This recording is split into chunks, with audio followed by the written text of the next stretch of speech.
oli selfish, buli kimu okyagalanga gwe.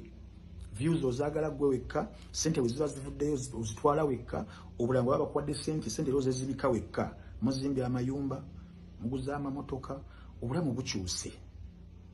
Okitegeera. But on the other hand, weerabira naawe abakuyambako okubeera nga content eyo bamukuwa, nobeera ng'ofuna ekyo. Okitegeera. So oba buli azaamaanya, inze nga sikukubirangako na kusimu kumpeereza mutwalo gwa Uganda. Naye nga neeteekamu amafuta. Abamu mubeera wala ntujja ewala. Ne tukola emmere fe abagigula lunch. You understand? Ne transport yatuzzayo ne tumweteekamu ne tuddayo. Ne tuddamu ne tufumba omuntu. Tuddamu n'otuyita enkya.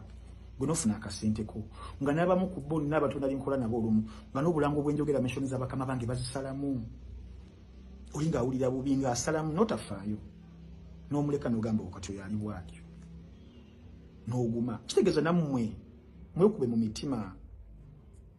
Okugalawo akawunti y'omwana tekigenda kuweesa views nti oba ogambye abaana bali masalamu wakawo automatically nti abantu bagenda kujja balaba channels zammwe bakube 100k views. How the way people consume data and information sawa zinekyuse.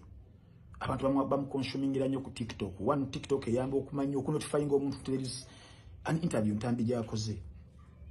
N'ogenda n'olaba. Singa tibakusalamu kumanyisa era kigenda kukolera.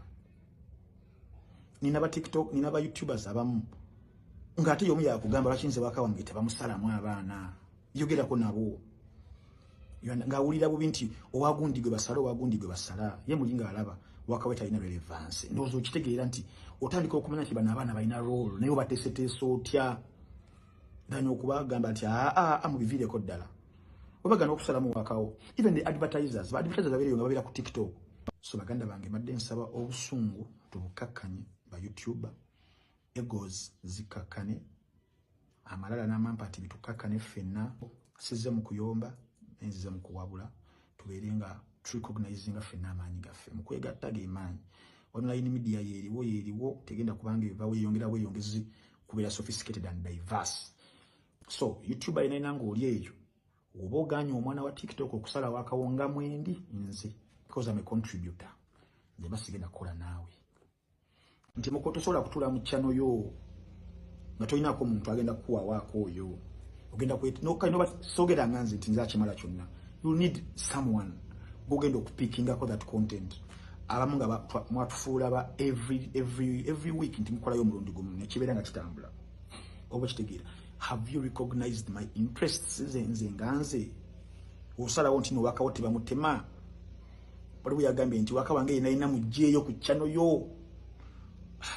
Ngamba wow. Nze teri sanyu lye nfuna nga akantu wange bakasazeemu nengenda nenkalaba nga bakalayikinze bakakomentinze ko manya sasomedde bwereere sakubye winter ya bwereere ye interest yange.